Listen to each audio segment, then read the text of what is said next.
कार्लोट एक सुंदर और शांत स्वभाव वाली लड़की थी जो कि एक बड़े नोबल घराने से थी। लोग उसकी तारीफ तो करते थे लेकिन उसकी जिंदगी सचमुच एक नाइटमेयर से कम नहीं थी। उसका अपना परिवार ही उससे नफरत करता था। उसने हर पल हर मोड़ पर अपने परिवार का प्यार जीतने की कोशिश की लेकिन हर बार उसके जज्बात कुचले गए। एक के बाद एक अपमान झेलने के बाद भी वो कभी हार नहीं मानी। लेकिन एक दिन उसके परिवार ने हद ही कर दी। उसके ऊपर राजद्रोह जैसे गंदे इल्जाम लगा दिए और उसकी सगाई भी तोड़ दी गई। उसके लिए ये पल सबसे दर्दनाक था। वो दिन उसकी जिंदगी का टर्निंग पॉइंट बन गया। कार्लोट ने ठान लिया कि अब वो इस कैद जैसे महल को छोड़ देगी जिसे लोग उसका घर कहते थे। रात के अंधेरे में आंखों में आंसू के साथ वो जंगल की तरफ भाग गई। जैसे ही सैनिकों को पता चला वो उसके पीछे भाग गए। कार्लोट भागते हुए जंगल के एक ऐसे हिस्से में चली गई जहाँ पर जाना मना है। लोग कहते हैं कि वहाँ अंधेरे में शैतानी मखलूक घूमता है। एक ऐसा हिस्सा जहाँ से इंसान का वापस लौटना बहुत ही मुश्किल होता है। जंगल के बीच में घने पेड़ की दरमियान उसे एक बड़ी सी पुरानी हवेली दिखाई देती है, डरावनी और बहुत ही अजीब। वो सोचती है कि शायद से यही उसकी जान बचा सकती है। कार्लोट उस तरफ भागती है लेकिन रास्ते में उसका पाँव फिसल जाता है और वो जमीन पर गिरकर बेहोश हो जाती है। उसे बिल्कुल भी पता नहीं होता है कि उसके साथ क्या हो रहा है। उसी हवेली के अंदर एक लड़का रहता है जिसका नाम है एलन। उसके बाल आधे काले हैं और आधे सफेद और वो दिखता भी काफी अलग है। सुबह सुबह एलन न्यूज़पेपर पढ़ रहा होता है जिसमें एक खबर होती है, एक बदनाम नोबल लड़की जंगल के उस हिस्से में गायब हो गई है। एलन सोचते कि क्या कोई इंसान इतना भी बेवकूफ हो सकता है जो कि यहाँ जाए। तभी उसे एक अजीब सी फीलिंग आती है जैसे कोई उसके पास है।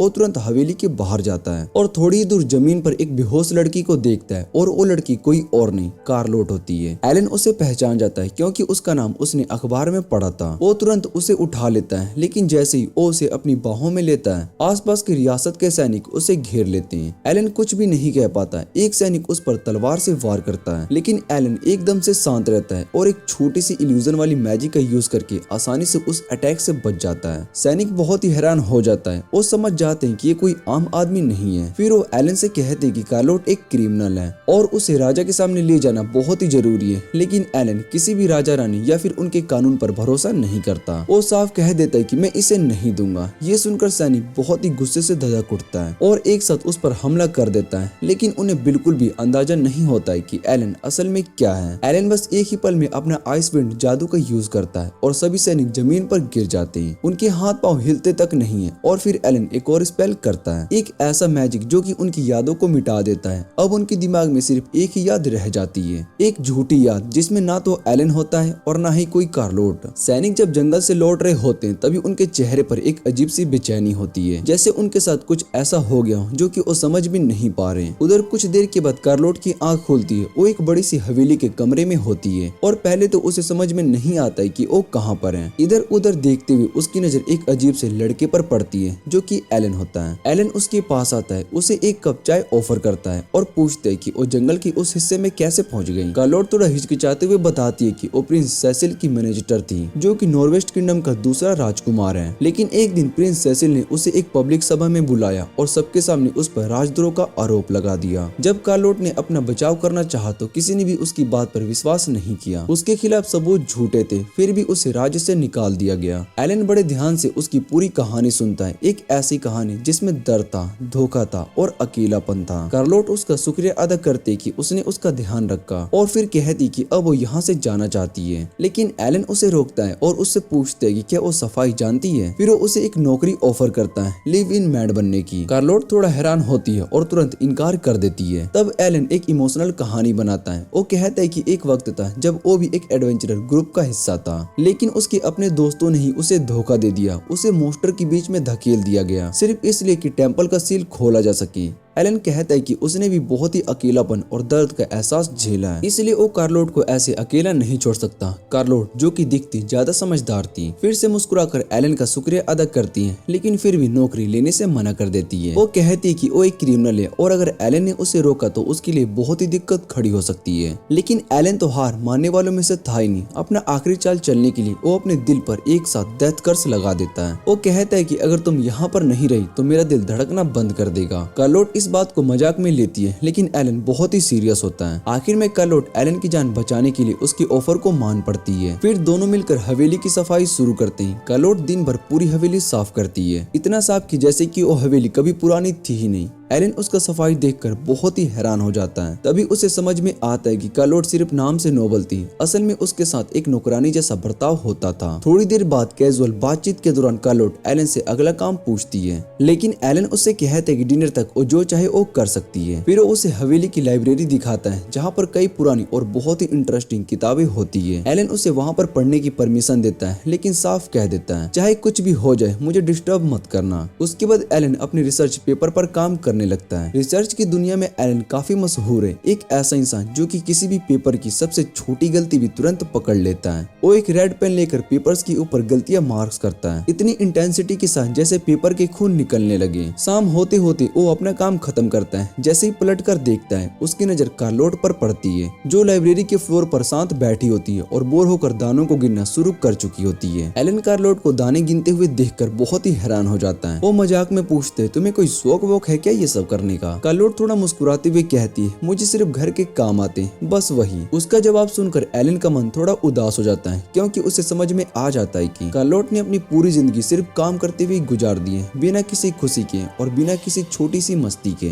तभी एलन डिसाइड करता है कि अब वो कार्लोट को दुनिया का असली रंग दिखाएगा, एक छोटी सी क्रैश कोर्स मस्ती और जिंदगी जीने के तरीके पर। थोड़ी देर सोचने के बाद वो हवेली से बाहर निकल जाता है। शाम होते ही वो वापिस आता है, हाथों में मार्केट से लाई हुई चीजें और कुछ तोहफे होते हैं। वो मुस्कुराते हुए कहता है आज से तुम्हारी ट्रेनिंग शुरू होती है नोटी बनने की। उसकी टेबल पर चिप्स, पेस्ट्रीज और केक, वाइन की बोतल भी होती है। कार्लोट पहले तो बहुत ही हैरान हो जाती है और कहती कि ये सब हेल्थी नहीं होते हैं, एक सही डिनर शरीर के लिए बहुत ही अच्छा होता है। लेकिन एलन अपनी चार्मिंग बातों से उसका मूड बदल देता है। वो मुस्कुराकर कहता है तुम्हारी ट्रेनिंग का पहला स्टेप केक खाना और मैं बॉस हूँ, मुझे मना नहीं करते। कार्लोट थोड़ा मुस्कुराती है और एक छोटा सा बाइट लेती है, फिर शर्मा कर पूछती है तुम भी खाओगे ना? एलन थोड़ा कैजुअली कहता है मुझे मिठाइयाँ पसंद नहीं। ये सुनकर कार्लोट थोड़ा हैरान होती है, तो फिर तुमने इतना सब क्यों खरीदा? एलन बिना सोचे समझे जवाब देता है सब तुम्हारे लिए। ये बात सुनते ही कार्लोट कुछ सेकंड के लिए चुप हो जाती है और फिर उसकी आंखों में आंसू गिरने लगते हैं। वो धीरे से कहती है कि शायद से मेरी जिंदगी में पहली बार किसी ने मेरे लिए कुछ इतना प्यारा किया है, मुझे वाकई में खुशी महसूस हो रही है। एलन उसके आंसू को प्यार से पोंछता है और हल्का सा हंसकर कहता है ये तो बस शुरुआत है, मैं तुम्हें हर वक्त वो मस्ती सिखाने वाला हूँ जो कि दुनिया में होती है। अगली सुबह एलन एक नोटबुक लेकर बैठता है। रात भर जागते हुए उसने अपने नोटी प्लान्स लिखे होते हैं, जिसमें सब कुछ होता है, क्यूट मॉन्स्टर्स को समन करना, मैजिकल टूल्स बनाना और दुश्मनों को हेल भेजना, और कुछ बेकार सी मैजिक्स भी होती है। लेकिन थोड़ी देर के बाद उसे रियलाइज होता है कि इन सब में तो सिर्फ उस जैसे पागल लोगों को ही मजा आता है। थक कर वो नोटबुक उठाकर सीधा कचरे में डालने को फेंकता है। थोड़ा फ्रस्ट्रेटेड महसूस करता है और कहता है सोया जाए अब। लेकिन जैसे ही वो अपने बेडरूम की तरफ बढ़ता है, रास्ते में उसकी टकराहट होती है कार्लोट से, जो हंसते हुए कहती है गुड मॉर्निंग। एलन नींद में होता है और कहता है मैं अभी सो रहा हूँ, रात भर जागता रहा हूँ। लेकिन उसकी नजर कार्लोट के हाथ में जादू पर पड़ती है। वो थोड़ा हैरान होकर पूछता है कल ही तो तुमने पूरी हवेली साफ की थी, अब ये फिर से क्या झाड़ू? कार्लोट थोड़ा शांत होकर कहती है मुझे तुम्हारे लिए कुछ यूजफुल बनना है और ये जगह मुझे क्लीन रखना बहुत ही अच्छा लगता है। ये सुनकर एलन फिर से सोचने लगता है एक नोबल फैमिली की लड़की होने के बावजूद उसे जिंदगी भर एक नुकरानी की तरह ट्रीट किया गया। तभी हवेली की बाहर से एक आवाज आती है, एक पुरानी और जानी पहचानी आवाज। एलन तुरंत दरवाजे की तरफ बढ़ता है और देखता है कार्लोट एक लड़की को देख रही होती है। उस लड़की का नाम होता है मिया। मिया एलन के लिए पार्सल और लेटर्स लाने का काम करती है। ये सुनकर कार्लोट का चेहरा सफेद पड़ जाता है और उसकी आंखों में दर्द उतर जाता है। वो कांपने लगती है जैसे उसके सामने कोई शैतान आ गया हो। एलन तुरंत कार्लोट को तसल्ली देता है कि घबराने की कोई बात नहीं है, क्योंकि वो बस एक नॉर्मल सा विजार्ड है। लेकिन क्योंकि उसे ज्यादा लोगों से बात करना पसंद नहीं, लोग उसे कोई शैतान समझने लगते हैं। इतने में ही एक लड़की मिया वहाँ पर आती है और कार्लोट को देखकर समझ जाती है कि वही लड़की है जिसके बारे में न्यूज में सुना था, जिसे राजद्रोह के इल्जाम में पकड़ लिया गया। कार्लोट थोड़ा घबरा जाती है, लेकिन मिया मुस्कुराकर कहती है कि चिंता मत करो, वो ये बात किसी को नहीं बताएगी। फिर मिया एलन को उसका पार्सल देती है और एलन उसे एक दूसरा सामान देता है बेचने के लिए, जो उसने सिटी में भेजना होता है। मिया कहती है कि ये आइटम सिटी में काफी डिमांड में है और वो सजेस्ट करती है कि एलन को भी सिटी में शिफ्ट होकर अपना बिजनेस स्टार्ट करना चाहिए। लेकिन एलन मना कर देता है और कहता है कि उसे जंगल की शांति भरी जिंदगी बहुत ही पसंद है। फिर एलन मिया से पूछते है कि और क्या क्या चीजें उनकी कंपनी डिलीवर कर सकती है। मिया एक टिप टिपिकल सेलमैन की तरह अपनी जेब से एक पूरा कैटलॉग निकाल लेती है और उसे एलन को देती है। एलन वो कैटलॉग कार्लोट को दे देता है और कहता है कि जो भी पसंद है वो ऑर्डर कर ले। कार्लोट के लिए ये सब बिल्कुल नया होता है। उसने कभी भी अपनी जिंदगी में ऐसा प्यार और छूट महसूस नहीं किया था। वो खुशी से झूम उठती है और बिना सोचे समझे कैटलॉग से हर चीज को ऑर्डर कर देती है जो उसे थोड़ी सी भी पसंद आ जाती है। कुछ दिन के बाद मिया वापस आती है सारे पार्सल के साथ। कार्लोट उन्हें देखकर खुशी से झूम उठती है, लेकिन एलन के लिए एक अलग बॉक्स होता है, एक वुडन बॉक्स, जिसे खोलकर एलन उसमें से एक पंचिंग बैग निकालता है। कार्लोट थोड़ा हैरान हो जाती है, पर एलन मुस्कुराकर कहता है कि ये आज का दूसरा नोटिस सरप्राइज है। एलन उस पंचिंग बैग के साथ बॉक्सिंग ग्लव्स भी कार्लोट को देता है और कहता है कि जितना मारना है मारो, जिससे कि तुम्हारा सारा स्ट्रेस निकल जाए। और तो और उस पंचिंग बैग पर कार्लोट के एक्स फियांसे की फोटो भी चिपका देता है ताकि कार्लोट और अच्छे से गुस्सा निकाल सके, लेकिन कार्लोट मना कर देती है, कहती है कि वो ऐसा नहीं कर सकती। एलन उसे समझाता है कि अंदर का गुस्सा निकालना जरूरी होता है, लेकिन कार्लोट बस इतना कह देती है, मैं गुस्से में नहीं हूँ, मुझे तो बस उस प्रिंस के लिए बुरा लगता है जिसे मेरी जैसे नीचे दर्जे वाली लड़की से सगाई करनी पड़ी। एलन ये बात सुनकर अंदर से हिल जाता है। उसने सोचा था कि कार्लोट उस प्रिंस से नफरत करती होगी, इसलिए तो वो सोच रहा था कि दोनों मिलकर उस किंगडम पर अटैक करेंगे और दुश्मनों को हराकर शांति से जिंदगी जिएंगे। पर कार्लोट तो खुद को ही दोस्त दे रही होती है। उस बात के लिए भी उसमें कोई गलती नहीं थी। मिया एलन को कहती कि उसे कार्लोट को थोड़ा स्पेस देना चाहिए, लेकिन एलन ऐसा नहीं है कि वो बस बैठकर इंतजार करे। वो कार्लोट के पास जाता है और कहता है, अगर पंचिंग बैग नहीं मार सकती हो तो मुझे ही मार लो। कार्लोट तुरंत मना कर देती है, लेकिन एलन उसका हाथ पकड़ लेता है, अपने मैजिक से उसका हाथ कंट्रोल करता है और उसके हाथ से खुद को इतनी जोर से पंच करता है कि उसके मुंह से खून टपकने लगता है। जैसे ही एलन खुद को पंच करता है, कार्लोट तुरंत उसकी तरफ भागकर आती है और गुस्से भरी आवाज से पूछती है, तुमने ऐसा क्यों किया है? एलन मुस्कुराकर कहता है, ताकि तुम अपना गुस्सा निकाल सको, इसलिए मुझे ये करना पड़ा। वो कार्लोट को तसल्ली देता है, जब तक तुम मेरे साथ हो तुम्हें अपनी इमोशन छुपाने की जरूरत नहीं है। फिर एलन अपने चेहरे को मैजिक से ठीक कर लेता है, लेकिन कार्लोट नाराज हो जाती है और कहती है, दोबारा ऐसा मत करना। उसकी आंखों में आंसू भर जाते हैं। जैसे ही वो रोने वाली होती है, एलन तुरंत प्रॉमिस करता है, मैं दोबारा कभी ऐसा नहीं करूंगा, आई प्रॉमिस। फिर वो पंचिंग बैग मिया को वापस दे देता है और माफी मांगता है। मिया बस मुस्कुराती है और मजाक में कहती है, अभी तो तुम्हें लग रहा है कि ये सिर्फ झंझट है, लेकिन कुछ ही दिनों में तुम्हें double bed, baby stuff, rings और बहुत ही कुछ चाहिए होगा। अगले दिन सुबह एलन और कार्लोट गार्डन में शांति से चाय पी रहे होते हैं। तभी अचानक से खिड़की जोर से खुलती है और एक खूबसूरत लड़की अंदर जंप मारकर आ जाती है। कार्लोट बहुत ही हैरान हो जाती है और तुरंत पूछती है कि तुम कौन हो। उसे कुछ बोलने का मौका मिलने से पहले ही एलन बोल उठता है, ये है अरुआ क्राउडफ्रोड, मेरी छोटी बहन। फिर एलन कार्लोट को बताता है कि उसके पेरेंट्स तो बचपन में ही गुजर गए थे और उसके बाद क्राउडफ्रोड फैमिली उसे अपना लिया था। वो अरुआ की तरफ मुड़कर पूछते हैं, तुम्हें इस मेंशन का पता कैसे चला? अरुआ हंसती है और कहती है कि मैंने सुना था कि एरिया में कोई अजीब सा डीमन लॉर्ड छुपा हुआ है, बस उसी की कहानियों का पीछा करते हुए मैं यहाँ पर आ गई। अरुआ एलन को छोड़ती है, लगता है कि तुम्हारी गर्लफ्रेंड भी काफी इंटरेस्टिंग है। एलन थोड़ा सीरियस हो जाता है और कार्लोट की पूरी कहानी अरुआ को बताता है। अरुआ ध्यान से सब कुछ सुनती है और फिर मस्ती में एलन से कहती है, तुम काफी बेवकूफ हो, तुम्हें उसे शॉपिंग और पंचिंग करवाने के बजाय कुछ नोटी चीजें सिखानी चाहिए थी।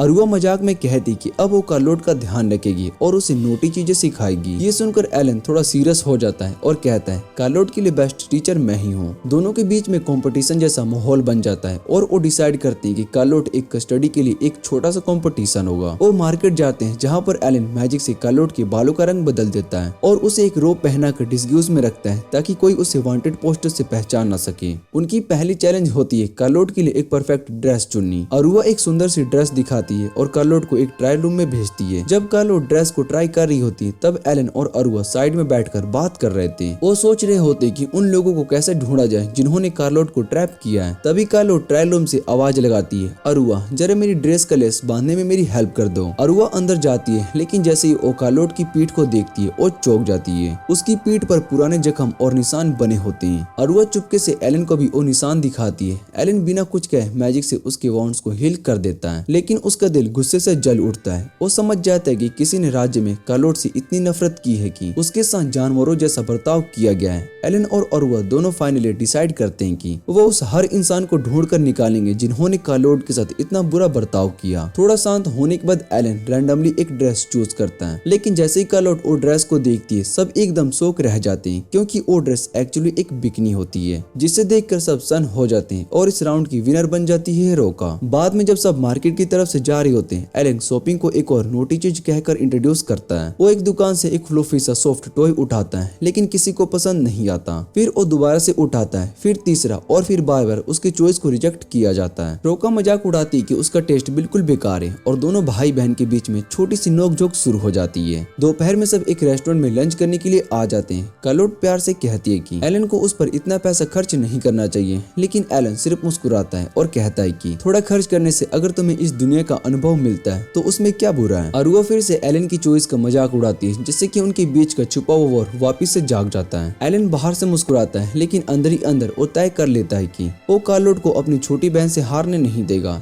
चाहे वो उसके लिए कुछ भी करना पड़े। लंच के बाद फिर से शॉपिंग का सिलसिला शुरू होता है। रास्ते में अरुआ एक मैजिकल व्हील चेयर को देखकर उसमें खो जाती है। तभी एलन कार्लोट को लेकर एक छोटी सी दुकान में चला जाता है। वहाँ एलन एक सुंदर सा हेयर क्लिप निकालता है और बड़े प्यार से कार्लोट की बालों में लगा देता है। कार्लोट थोड़ा शर्मा जाती है और दोनों के बीच में एक हल्का सा रोमांटिक पल जाग जाता है, लेकिन उस शांत मोमेंट को तोड़ते हुए पीछे से कुछ गार्ड्स आकर कार्लोट को धक्का दे देते हैं। ना तो वो माफी मांगते हैं, बल्कि उल्टा बाजार में हंगामा मचाने लगते हैं। एलन शांत रहकर उससे बात करने की कोशिश करता है, लेकिन वो उसका मजाक उड़ाने लगते हैं। बात बढ़ जाती है और उनमें से एक गुंडा कार्लोट को एक रात के लिए मांगता है। रीपेमेंट के नाम पर वो उसे छूने की कोशिश करता है, लेकिन एलन उसका हाथ हवा में ही पकड़ लेता है और उसे तोड़ देता है। दूसरा गुंडा एक मैजिक सोर्ड लेकर एलन पर हमला करता है, लेकिन एलन उसकी तलवार को फ्रीज करके ही पंच में उसे बेहोश कर देता है। एलन का गुस्सा बिल्कुल भी शांत नहीं होता और उन्हें मार डालने के मूड में होता है, लेकिन तभी उसे कार्लोट की वही शर्त याद आती है जो कि उसने दी थी, कोई वायलेंस नहीं। एलन तुरंत कार्लोट से माफी मांगता है, लेकिन कार्लोट हल्की सी मुस्कान के साथ कहती है कि इसकी कोई जरूरत नहीं। वो कहती है कि लड़ना गलत बात है, लेकिन अगर किसी को बचाने के लिए ये लड़ाई हो तो उसमें कोई भी बुराई नहीं है। फिर वो एलन का शुक्रिया अदा करती कि उसने उसका बचाव किया और एलन प्यार से कहते कि जब तक हम एक साथ हैं तुम्हें कभी भी किसी बात की चिंता करने की कोई जरूरत नहीं है। थोड़ी दूर से हारुका पूरा सीन देख रही होती है और इस बार वो खुद को एक्सेप्ट कर लेती कि एलन ही जीत गया। धीरे से खुद से कहती है प्यार और रोमांस के मामले में एलन ही कार्लोट के लिए बेस्ट मैच है। सब कुछ शांत चल रहा होता है, लेकिन थक्स का लीडर सामने आ जाता है। कार्लोट तुरंत डर के मारे एलन के पीछे छिप जाती है, लेकिन एलन उस आदमी को ध्यान से देखने लगता है। बिना किसी हेजिटेशन के एलन सीधा उसके पास जाकर पूछता है क्या तुम मेगा हो। आदमी हाँ में जवाब देता है और ये नाम सुनते ही एलन की पुरानी यादें खो जाता है। क्या तुम मेगा हो। आदमी हाँ में सर हिलाता है और ये नाम सुनते ही एलन पुरानी यादों में खो जाता है। लेकिन उस नॉस्टैल्जिया के बीच में मेगा अचानक से कहता है कि वो एलन को जानता ही नहीं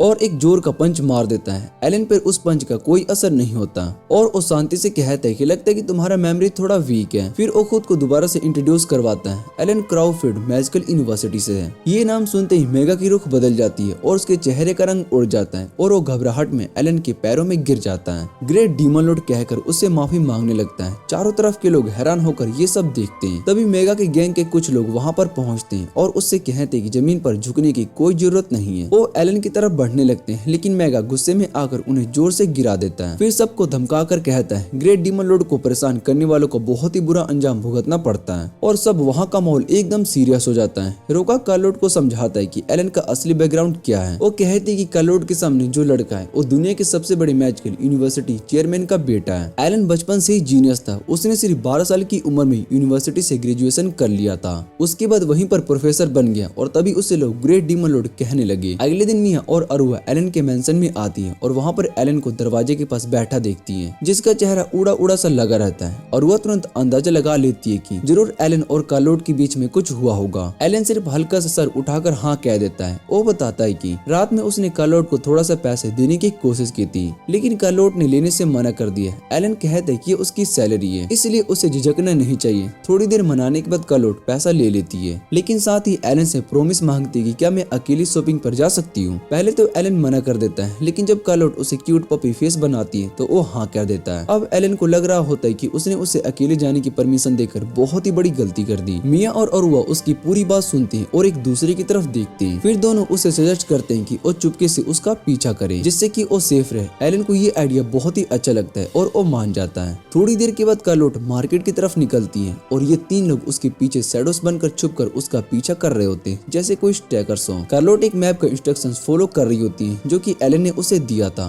और एलन एलन अंदर ही अंदर प्राउड फील करता है कि उसके दिए हुए रास्ते पर वो जा रही है। पर तभी मिया नोटिस करती है कि कार्लोट गलती से शहर की उस एरिया में जा रही है जहाँ हर तरफ क्रिमिनल्स होते हैं, जहाँ जाना मतलब खतरे से खेलना। मिया कार्लोट को वार्न करती कि अगर वो एक और लेफ्ट टर्न लेती है तो वो सीधा स्प्रेंट गैंग के इलाके में पहुंच जाएगी। एलन थोड़ी देर सोचता है और फिर एक अर्जेंट काम का बहाना बनाकर वहां से चला जाता है। वो अरुआ और मिया से कहता है कि जब तक वो वापस नहीं आता तब तक कार्लोट का ध्यान रखें, और फिर वो शैडोस में छुपकर गायब हो जाता है। कार्लोट बिना कुछ समझे लेफ्ट टर्न लेती है और एक सुनसान एरिया में पहुंच जाती है जहां वो कंफ्यूज सी खड़ी होती है, आखिरकार वो कहां। तभी कुछ गैंग मेंबर्स उसके चारों तरफ आ जाते हैं। मिया और अरुआ तुरंत कार्लोट के सामने खड़ी हो जाती है, तैयार होती है लड़ने के लिए। लेकिन जब सबको लगता है कि अब कुछ बुरा होने वाला है, तभी अचानक वो गैंग वाले लोग कार्लोट का स्वागत करते हैं फूल ढोल और मुस्कुराहट के साथ। ये सब देखकर सब बहुत ही हैरान हो जाते हैं, आखिरकार ये क्या हो रहा है। तभी एलन वापस आता है और अरुआ तुरंत उससे पूछती कि अब तक कहां था। एलन हल्की सी मुस्कुराहट के साथ कहता है कि मैं तो बस सरपेंट फैंग के साथ थोड़ा सा लेसन देने गया था,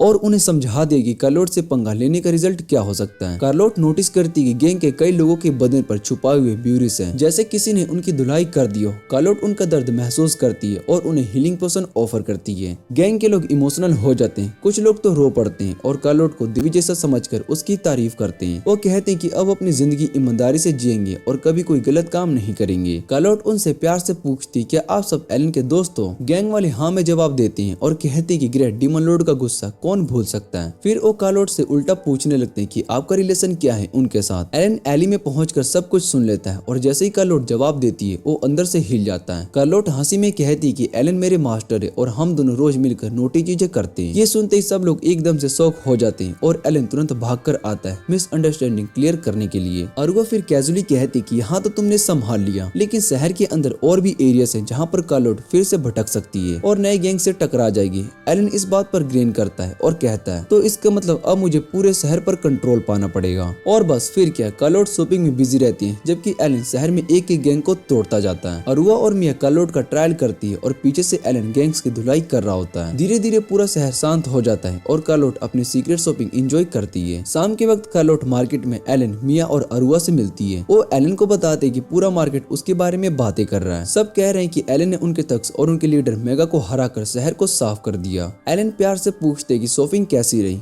कार्लोट मुस्कुराकर कहती सब कुछ परफेक्ट था। और फिर वो मिया और अरुआ को गिफ्ट्स देती है जो कि इस वक्त टाउन में सबसे ज्यादा ट्रेंडिंग में थे। मिया और अरुआ दोनों कार्लोट का शुक्रिया अदा करती हैं क्योंकि उसने अपनी पहली सैलरी से उनके लिए गिफ्ट खरीदा था। एलन ने एक नाखुश सा चेहरा बनाकर कार्लोट से पूछा और मेरे लिए क्या मेरे लिए कुछ भी नहीं लाई हो। कार्लोट थोड़ा सा शर्मा कर कहती है मैंने बहुत ही ट्राई किया पर मुझे कुछ समझ में नहीं आया कि मैं आपके लिए क्या पसंद करूं। एलन थोड़ा इमोशनल हो जाता है और वो चीख कर बोलता है मुझे तो तुम्हारे दिए हुए स्टैम्प और एक फोटो फ्रेम या फिर एक रोड साइड का फूल भी मिलता तो मैं बहुत ही खुश हो जाता। कार्लोट थोड़ा सा परेशान हो जाती है और सॉरी बोलती है, कहती कि उसे ये बात पहले समझ लेनी चाहिए थी। फिर वो एलन को टोर और गंदा सा रोब उठाती है और वो बोलती है अगर आप अलाउ करो तो मैं इसे सिलकर थोड़ा सा ठीक कर सकती हूँ माफी के रूप में। एलन हाँ कर देता है। रात को कार्लोट एलन के दिए हुए किताब को पढ़ रही होती है। उस किताब में अलग अलग मैजिकल एकेडमीज और कंट्रीज के बारे में लिखा होता है। कार्लोट एक्साइटेड होकर एलन से कहती है ये किताब तो बहुत ही अच्छी है। एलन उससे पूछते है क्या इस किताब में कोई ऐसी जगह है जहाँ पर तुम सच में जाना चाहती हो। कार्लोट थोड़ा सा हेजिटेट करती है लेकिन तभी एलन उसे मजाक में धमकी देता है अगर तुमने मुझे उस जगह का नाम नहीं बताया तो मैं अपने दिल पर खुद ही कर्ज डाल लूंगा। कार्लोट तुरंत घबरा जाती है और उसका हाथ रोकने लगती है, लेकिन इस चक्कर में दोनों एक ऑकवर्ड और क्लोज पोजीशन में आ जाते हैं। तभी अचानक दरवाजा जोर से खुलता है और मिया अंदर आ जाती है। एलन थोड़ा इरिटेट होकर पूछते तुम फिर यहाँ पर कैसे आ गई, तुम तो सब मेल्स भेज चुकी थी ना।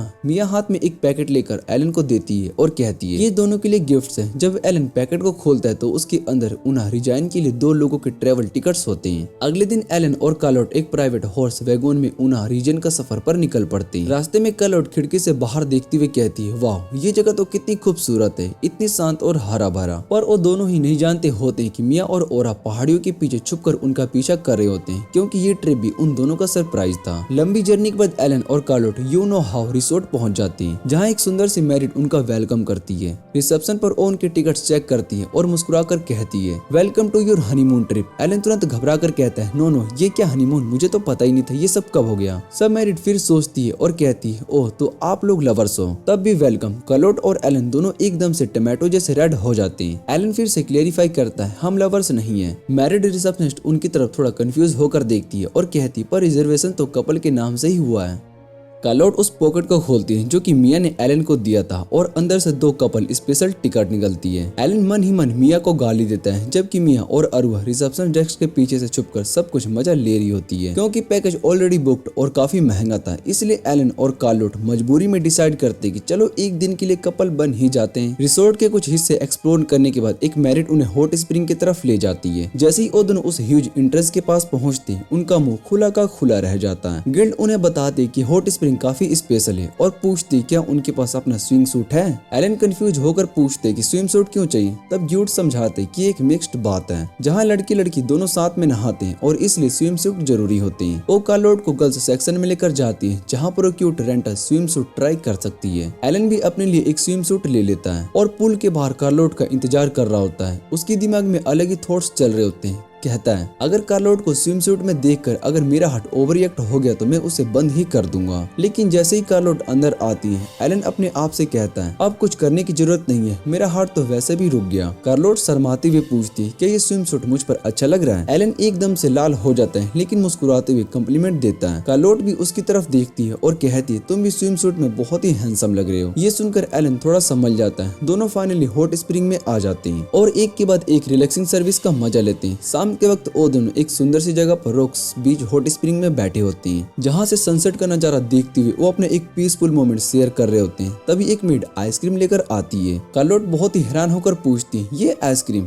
एलन मुस्कुराते हुए बताता है ये सरप्राइज तुम्हारे लिए, एक नोटी सी चीज तो सिर्फ हॉट स्प्रिंग में ही की जा सकती है। वो अपने इमोर्टल आइस मैजिक यूज करता है जिससे कि आइसक्रीम गर्म पानी से ना मेल्ट हो। पर तभी दूसरे लोग भी आइसक्रीम को ऑर्डर करने लगते हैं। पूरा सीन एकदम से केओस में बदल जाता है। थोड़ी देर के बाद जब उनका आइसक्रीम डिलीवर होता है, कुछ छोटे बच्चे एलन के पास आ जाते हैं और कहते हैं कि आप हमारे आइसक्रीम पर भी मैजिक करेंगे। एलन प्यार से कहता है आज मेरा मूड अच्छा है और फिर वो सभी आइसक्रीम पर अपना इमोर्टल मैजिक डाल देता है। डाइनिंग हॉल में डिनर के दौरान एलन ग्यूड से पूछता है कि क्या रिसोर्ट में और भी कोई इंटरेस्टिंग जगह है देखने के लिए। ग्यूड उन्हें कई ऑप्शंस बताता है जैसे कि डिवाइन स्पोर्ट्स बीच और एक सुंदर सी पहाड़ी जहाँ से फैंडस देखने को मिलते हैं। कार्लोट बहुत ही क्यूरियोसिटी के साथ पूछती क्या फैंडस होते हैं। एलन उसे बताता है कि एक बहुत ही रेयर मैजिकल क्रिएचर्स होते हैं जिन्हें शांत, नोबल और बहुत ही पीसफुल माना जाता है। पर जैसे ही वो डिसाइड करने लगते हैं वहाँ चलने को, ग्यूड कहता है कि फिलहाल फैंरियर्स मीटिंग सेक्शन में होते हैं इसलिए वहाँ अभी कुछ भी नहीं मिलेगा। डिनर के बाद एलन और कार्लोट अपने रूम में आते हैं। जैसे ही वो बेड के पास पहुँचते हैं, एलन एकदम से पैनिक में आ जाता है। बेड पर हर तरफ से रोमांटिक डेकोरेशन लगे होते हैं, हार्ट्स, कपल पिलोस और कैंडल्स तक। एलन तुरंत रूम सर्विस को कॉल करता है और कहता है ये सब हटाओ प्लीज। रूम के बाहर मिया और अरुआ भी चुपके से माइक्रोफोन से सब कुछ सुन रहे होते हैं और क्वाइटली होप करते हैं कि बेड शेयर करने के बावजूद कुछ तो एक्स्ट्रा ना हो। रूम में गिव डेकोरेशन हटा देता है लेकिन बताता है कि ये बेड थोड़ा स्पेशल है। इस बेड पर अगर आप 2 लोग सोएंगे तो उन्हें अपने मनपसंद सपने दिखाई देंगे। दोनों सो जाते हैं लेकिन बेड इतना ज्यादा कंफर्टेबल होता है कि नींद ही नहीं आती। एलन कार्लोट से प्यार भरी आवाज में पूछता है क्या सपना देखना चाहती हो। कार्लोट थोड़ा सा उदास होकर कहती है मैं अपनी माँ को देखना चाहती हूँ जबकि वो गुजर चुकी है। फिर वो एलन से कहती कि उसे सोने में मदद करे। एलन सॉफ्ट सा लाइट हाइप्नोटिक मैजिक यूज करता है और कार्लोट सुकून भरी नींद में चली जाती है। कार्लोट के सो जाने के बाद एलन उसकी तरफ देखता रहता है। उसका कोमल गोरा चेहरा, ब्लोंड बाल और एक इनोसेंस जिसमें हर दर्द छुपा होता है। और उसी वक्त एलन कुछ अजीब महसूस करता है। ये क्या हो रहा है? समझने में देर नहीं लगती, वो मोमेंट थोड़ा गर्म होता है। वो तुरंत एक high level deadly magic spell अपने ऊपर डाल लेता है ताकि कुछ गलत ना हो और उस स्पेल के इफेक्ट से खुद भी, मिया और ओरा भी तुरंत सो जाते हैं। अगली सुबह कार्लोट उठती है। एलन उसे जेंटली पूछता है सपना कैसा था। कार्लोट की आंखों से आंसू निकल जाते हैं लेकिन उसके चेहरे पर मुस्कान होती है। वो कहती है शुक्रिया एलन, तुम्हारी वजह से मुझे माँ के साथ एक सुंदर सा वक्त गुजारने का मौका मिला।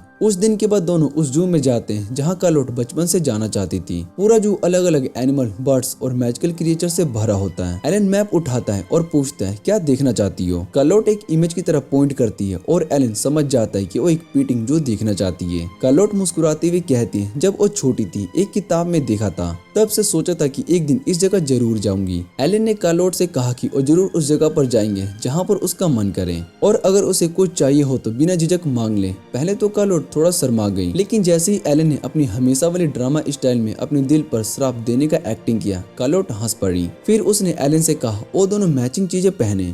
एलन थोड़ा कंफ्यूज और एम्बैरेस जरूर हुआ, लेकिन कार्लोट के कहने पर मुस्कुराते हुए हाँ कर दिया। जैसे ही कार्लोट पेटिंग जू में गए, सारे मैजिकल क्रिएचर्स उसके आसपास इकट्ठा हो गए। दूर खड़े क्रिएचर्स भी भागते हुए उसके पास हैं, जैसे कि वो बस उसके हाथ से प्यार पाना चाहते हो। जू के सब लोग इस नजारे को देखकर बहुत ही हैरान हो गए। सबके चेहरे पर एक ही सवाल था, ये लड़की कौन है? इतनी मैजिकल बॉन्डिंग किसी में देखी नहीं थी आज तक। थोड़ी देर बाद कार्लोट और एलन एक बेंच पर बैठकर आराम करते हैं। कार्लोट प्यार भरे अंदाज में एलन का शुक्रिया अदा करती है। आज तुमने मुझे जिंदगी का एक बहुत ही खूबसूरत पल दिया। एलन के दिमाग में तुरंत उस दिन का सीन चला आता है जब फॉरेस्ट में कार्लोट बेहोश थी और उसके आसपास मैजिकल क्रिएचर्स खड़े थे, जैसे वो उसे प्रोटेक्ट कर रहे हो। तब उसके दिमाग में एक थॉट आता है, क्या कार्लोट एक नेचुरल मैजिकल टेमर हो सकती है? एलन उसे बताता है कि मैजिकल टेमर्स वो लोग होते हैं जो कि मैजिकल क्रिएचर के साथ नेचुरली कम्युनिकेट कर सकते हैं। मैं खुद भी सिर्फ लो टायर मैजिकल बीस्ट से ही बात कर पाता हूँ, एलन कहता है। लेकिन तुमने बिना किसी टेमिंग के ये सब इंस्टेंटली कर दिया, इसका मतलब तुम्हारे अंदर कुछ खास है कार्लोट। फिर एलन सोचता है, अगर कार्लोट जैसे टेमर को ट्रेनिंग मिल जाए तो क्या ये हाई टायर क्रिएचर जैसे रियर को भी टेम कर सकती है? इतने में एक जू गाइड भागते हुए उनके पास आता है और उन्हें तुरंत हेल्प के लिए बुलाती है। वो दोनों को कंट्रोल रूम में लेकर जाते हैं, जहाँ पर ऑलरेडी कुछ मैजिकल टेमर्स गैदर हुए होते हैं। थोड़ी देर के बाद जू डायरेक्टर वहाँ पर आता है और जैसे ही एलन को देखता है तुरंत पहचान जाता है। क्या आप क्राउफोर्ड फैमिली के एलन हैं? एलन हाँ में जवाब देता है। डायरेक्टर कहता है कि मैं आपको मैजिकल यूनिवर्सिटी के गेस्ट लेक्चर में देख चुका हूँ। वहाँ का स्टाफ एलन के होने पर विजिबली रिवील्ड करता है। डायरेक्टर एलन को एक खास रूम में ले जाता है, जहाँ एक इंजर्ड फेनियर कब होता है, उसे पॉइंटर्स ने अलग कर दिया था उसके पेरेंट्स से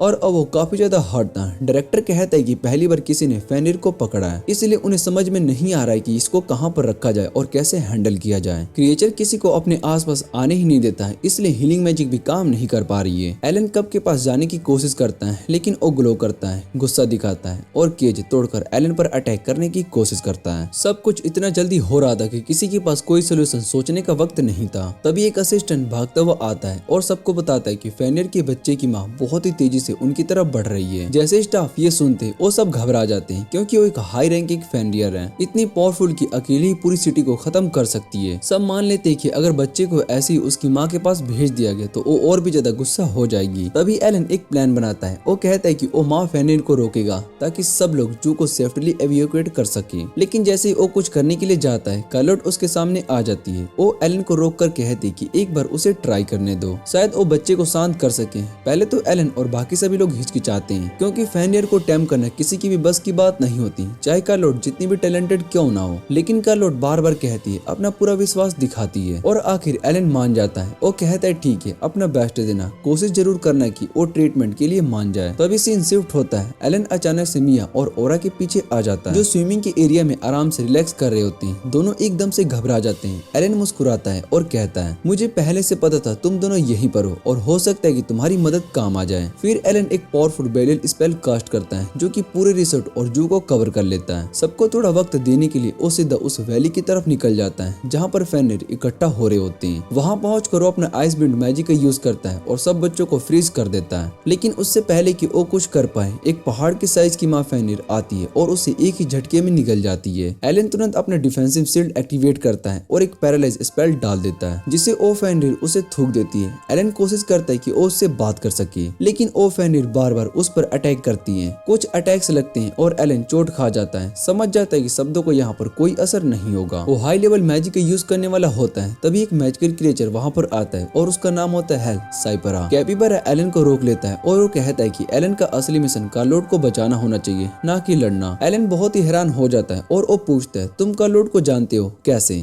तब कैपिबारा अपनी कहानी सुनाना शुरू करता है। वो कहता है कि एक दिन वो जू से चुपके से निकल गया था और अलग अलग जगहों पर घूमता रहा। एक दिन एक जंगल में उसने कार्लोट को बेहोश देखा और वो उसकी मदद करना चाहता था, लेकिन उससे पहले कि वो कुछ करे, एलन वहाँ पर आ गया और कार्लोट को ले गया। बाद में उसने कार्लोट के बारे में कई अफवाहें सुनी, लेकिन उसे विश्वास नहीं हुआ। तब से वो उस पर नजर रख रहा था। धीरे धीरे उसने फैसला किया कि अगर कार्लोट को सच में सेफ रखना है तो एलन को हटाना पड़ेगा। इतना कहकर कैपिबारा अचानक से एलन पर अटैक कर देता है। लड़ते वक्त वो एलन से कहता है, तुम तो बस कार्लोट के साथ टाइम वेस्ट कर रहे हो, तुम तो उसे प्रोटेक्ट करने का सोच भी नहीं रहे हो और ना ही एफर्ट डाल रहे हो। एलन गुस्से से कैपिबारा से पूछता है तुम्हारा असली प्लान क्या है। कैपिबारा आंखों में जुनून लेकर कहता है कि अब अपनी छुपी हुई ताकत को जगाएगा, एलन को हराएगा और नेरेस किंगडम को खत्म कर देगा। उसका मानना है कि कार्लोट का दर्द, उसकी तकलीफ सब कुछ उस किंगडम की वजह से, और अब उस राज्य को राख में बदल देगा, खून की नदियों में बहा देगा। फिर एक जबरदस्त स्पेल कास्ट करता है जिससे कि फेनिर को बांध कर रखने वाली आइस पिघलने लगती है। एलन अचानक खुद को गहरी हुई पाता है, एक तरफ कैपिबारा और दूसरी तरफ गुस्से से भरे हुए फेनियर्स। उसे लगता है कि शायद से वो जिंदा वापस नहीं जा पाएगा, लेकिन फिर भी वो पीछे नहीं हटता। वो वहाँ पर खड़ा होता है अकेले जॉन सीना की तरह, जहाँ पर हर तरफ से दुश्मन ही दुश्मन होते हैं, फिर भी वो लड़ने के लिए तैयार होता है। लेकिन तभी कार्लोट आती है, उसके साथ होता है एक पूरा आर्मी, जू के मैजिकल क्रिएचर्स की आर्मी। वो सीधा आगे बढ़ती है, उस फेनिर कब को शांत करती है और उसकी जख्म को भर देती है। बच्चा वापस अपनी माँ के पास चला जाता है और दोनों के बीच एक अजीब सी कम्युनिकेशन होने लगती है। एलन ये सब देखकर बहुत ही हैरान हो जाता है, इतने कम समय में कार्लोट ने एक हाई लेवल मैजिकल बीस्ट को टैम कर लिया और उसकी भावनाओं को भी समझ गई। एलन उससे पूछता है कि क्या तुम जानती हो कि ये क्या कर रही हो। कार्लोट हाँ में सर हिलाती है और बताती है कि माँ फेनिर ने एलन को एक गलती से प्रोचर समझ लिया था और ये सब कंफ्यूजन कैपिबारा की झूठी बातों की वजह से हुआ था। सबको समझ में आ जाता है कि कैपिबारा ने शुरू से ही एलन को फंसाया था, लेकिन कैपिबारा भी हार नहीं मानता। वो गुस्से में कहता है कार्लोट एलन को छोड़ दो, मेरे साथ चलो, वो तुम्हारे जीवन में सिर्फ दुख लाएगा, तुम्हें बर्बादी की तरफ ले जाएगा। पर कार्लोट उसकी बात को ठुकरा देती है। वो कहती कि एलन की वजह से ही तो मैं आज शांति से जी पा रही हूँ। कैपिबारा गुस्से में आकर कार्लोट पर वार कर देता है, लेकिन एलन बीच में आ जाता है। अब दोनों के बीच में एक जबरदस्त 1v1 फाइट होने लगती है। कैपिबारा आग का एक भयंकर ज्वाला वार करता है, लेकिन एलन डार्क मैजिक से एक जोर का वार पंच करता है जिससे कि कैपिबारा दूर जाकर गिरता है। जमीन पर गिरकर कैपिबारा आखिर हार मान लेता है। वो एलन की तरफ देखता है और कहता है अब मुझे समझ में आ गया तुम्हारा इरादा कितना मजबूत है, और फिर हंसी के साथ कहता है कि और तुम्हारे कान पर भी कैट ईयर्स लगे, ये भी तुम्हारी कमिटमेंट का प्रूफ है। एलन एकदम से शर्मा जाता है। वो तुरंत अपने सिर पर हाथ ले जाता है और जैसे ही कैट ईयर्स को महसूस करता है उसका चेहरा लाल पड़ जाता है। बाद में सब लोग रिसोर्ट वापस लौट आते हैं, जहाँ पर रिसोर्ट का ओनर उनका धन्यवाद करता है क्योंकि उन्होंने पूरे जू को बचा लिया था। जाने से पहले कुछ फेनियर्स उन्हें गुड बाय कहने के लिए वहाँ आ जाते हैं। कार्लोट भी कुछ सोच रही होती है। वो एलन से पूछती है वो असली पोर्चर्स का क्या हुआ जो कि फेनियर पर अटैक कर रहे थे। तभी मिया और अरुआ वहाँ पर आते हैं। उन्होंने उन पोर्चर्स को रस्सी से बांध कर रखा होता है। कार्लोट बहुत ही हैरान होकर पूछती है तुम लोग यहाँ पर कैसे। दोनों हंसते हुए कहते बस एक छोटी सी कोइंसिडेंस हो गई थी। पोर्चर्स के चेहरे पर कोई शर्मिंदगी नहीं होती। तब एलन उन्हें फेनियर्स के हवाले कर देता है और कहता है इनके साथ कैसा अन्याय किया जाए, अब तुम लोग ही डिसाइड करो। जब फेनियर का बच्चा कार्लोट ने टाइम किया था वो लग रहा था कि जैसे उसके साथ ही जाना चाहता हो। कार्लोट एलन की तरफ मुड़कर उससे परमिशन मांगता है। एलन प्यार से पूछता है क्या ये बच्चा सच में अपने परिवार से दूर रहने के लिए तैयार है। कार्लोट कुछ कह पाती उससे पहले ही जू का गाइड बीच में आता है और बताता है कि ग्रोह रीजन वहाँ एलन का मेंशन है। वहाँ से फेनियर जैसे क्रिएचर सिर्फ 1 घंटे में ही ट्रेवल कर सकते हैं। ये सुनते ही एलन मान जाता है। बच्चे का अपने परिवार में स्वागत करता है। कुछ वक्त के बाद जब सब लोग हॉर्स ड्रो वैगन ट्रेवल कर रहे होते हैं, एलन नोटिस करता है कि हेल कोपीबारा भी उनके साथ बैठा हुआ है। हैरान होकर पूछते हैं कि तुम यहाँ पर क्या कर रहे हो। कोपीबारा कहता है माफी की निशानी के रूप में उसने खुद को लेडी कार्लोट के बॉडीगार्ड बना लिया है। फिर कार्लोट की तरफ देखकर कहता है अब मैं तुम्हारे परिवार का हिस्सा हूँ और मैं तुमसे प्यार करता हूँ। जैसे ही कैपिबारा ने परिवार शब्द बोला एलन थोड़ा चिढ़ जाता है। वो गुस्से में कहता है कि वापिस चले जा सुअर साले। मेंशन पहुंचने के बाद कार्लोट गार्डन में शांति से वॉक कर रही होती है। साथ में होती है लव, फेनियर का बच्चा और गोस्ट सिव कोपीबारा। कैपिबारा ताना मारते हुए कहते हैं जब से लव उसके परिवार में आया है एलन के पास कार्लोट के लिए बिल्कुल भी टाइम नहीं बचा है। एलन हाँ में सर हिलाता है, लेकिन तुरंत पलट कर कैपिबारा से कहता है और तुम कब तक मेरे मेंशन में मुफ्त में रहोगे। वक्त के दौरान एलन एक बड़ा सा बदलाव नोटिस करता है कार्लोट में। जब से वो मेंशन में आई है तब के मुकाबले अब वो ज्यादा पॉजिटिव हो गई है। अब वो ज्यादातर समय मैजिकल क्रिएचर्स को टैम करने के तरीके और पढ़ने में रिसर्च में लगी रहती है। थोड़ी देर के बाद एलन उसे प्रॉपर तरीके से क्रिएचर्स को टैम करना सिखाने लगता है। कार्लोट अपने सीखे हुए ज्ञान का यूज करती है। वो लेव के पास जाकर मैजिकल सील लगाती है और एक कमांड देती है। लेव बिना किसी गलती के कमांड को फॉलो करता है। एलन बहुत ही हैरान हो जाता है कार्लोट ने इतने कम वक्त में इतनी प्रोग्रेस कैसे कर ली। वो उसकी तारीफ करता है कि उसने एक फेनियर को इतना स्ट्रॉन्ग बॉन्ड बना लिया। गोस्ट सौ भी कहता है कि कार्लोट में नेचुरली मैजिकल बीस्ट से कनेक्ट करने की टैलेंट है। ये सुनकर कार्लोट बहुत ही सीरियस हो जाती है और पूछती है ये बीस्ट कम्युनिकेशन भी होता है क्या? कैपिबारा बताता है कि बीस्ट कम्युनिकेशन एक ऐसी मैजिक टेक्निक होती है जिसमें कि मैजिकल क्रिएचर्स की लैंग्वेज को आसानी से भाषा में बदला जा सकता है। फिर वो पूछती है तो गोस्ट सिउ इसे कैसे यूज करता है? गोस्ट सिउ बताता है कि उसने ये स्किल खुद ही सीखी है। वो ये भी शेयर करता है कि उसका असली नाम गोस्ट सिउ है और वो इतने साल तक जी चुका है कि उसने इंसानों की लैंग्वेज भी सीख ली है। कार्लोट और ज्यादा उत्साहित हो जाती है। वो एलन से पूछती है क्या मैं बीस्ट कम्युनिकेशन स्पेल लव पर ट्राई कर सकती हूँ? एलन हाँ में सर हिलाता है। कार्लोट स्पेल कास्ट करती है लेकिन जैसे स्पेल हवा में जाता है वो बीच में से वेनिश हो जाता है। कार्लोट थोड़ी उदास होती है लेकिन एलन उसे समझाता है कि कोई बात नहीं, बीस्ट कम्युनिकेशन एक हाई लेवल स्पेल है, इसे सीखने में थोड़ा वक्त लगता है। लेकिन तभी एक चमत्कार होता है। लव बिल्कुल इंसानों की तरह बोलता है और कार्लोट को मम्मी कहकर बुलाता है। कार्लोट एकदम से हैरान हो जाती है और खुशी की मारी उसकी आंखें भर आती है। फिर वो गार्डन में लव के साथ खेलने लगती है। ये सब देखकर गोस्ट सिउ मुस्कुराता है और कहता है कार्लोट मैजिकल क्रिएचर्स को टैम करने के मामले में वाकई कुछ खास है। दोपहर को एलन लव के लिए खास नहाने की जगह बनवाता है, उसके बोलने की खुशी में एक गिफ्ट के रूप में। एलन उससे कहता है चलो लव टब में चलो और मजे से नहा लो। लव टब के पास आता है और तभी गोस्ट सिउ वहाँ पर घुस पड़ता है। जैसे हमें बिना बुलाए आ जाता है। एलन गुस्से में पूछते तुम यहाँ पर क्या कर रहे हो? गोस्ट सिउ यूजुअल स्टाइल में कहता है मैं भी तो परिवार का हिस्सा हूँ ना। एलन गुस्से में कहता है कि ये बात ह्यूमंस और ईयर्स के लिए